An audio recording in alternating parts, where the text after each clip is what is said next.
निवडणुकीसाठी महाविकास आघाडीचा जागा वाटपाचा फॉर्म्युला ठरलाय अशी माहिती मिळते।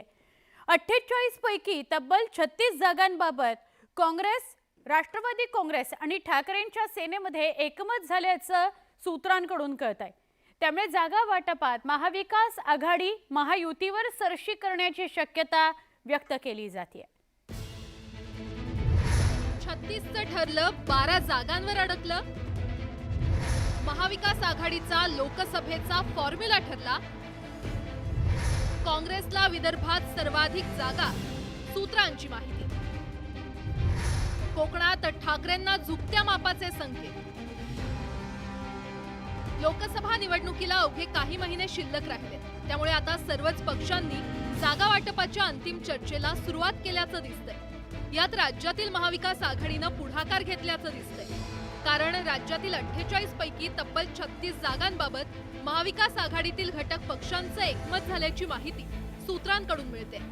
यात काँग्रेस, शिवसेना उद्धव बाळासाहेब ठाकरे पक्ष आणि शरद पवारांचा राष्ट्रवादी काँग्रेस पक्ष अशा तिन्ही पक्षांची ज्या भागात जास्त ताकद, तिथे त्यांना झुकतं माप दिलं गेल्याची माहिती मिळते।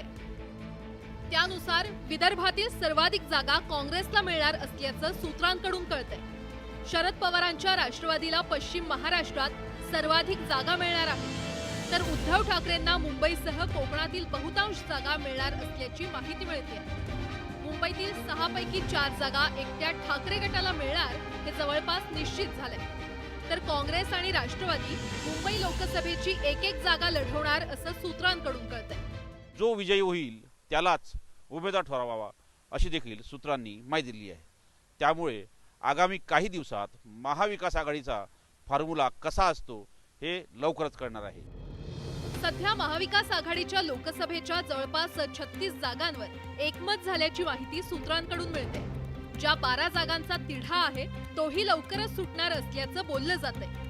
जागा वाटपाबाबत कोणत्याही पक्षाकडून अधिकृत दुजोरा देण्यात आला नसला तरी जागा वाटपाच्या बैठकीत ठरलेल्या आकड्यांबाबत घटक पक्षांमध्ये कुठलेही मतभेद नसल्याचं कळतंय। महाविकास आघाडीमध्ये जागा वाटप करताना अवघ्या काही मोजक्या जागा अडचणीच्या ठरण्याचा अंदाज आहे। या जागांचा निर्णय शरद पवार, उद्धव ठाकरे आणि राहुल गांधी यांच्या बैठकीमध्ये घेण्यात येणार असल्याचं सांगितलं जातंय।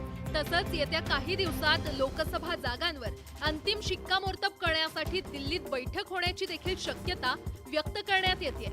प्रशांत लीला रामदास, न्यूज 18 लोकमत, दिल्ली।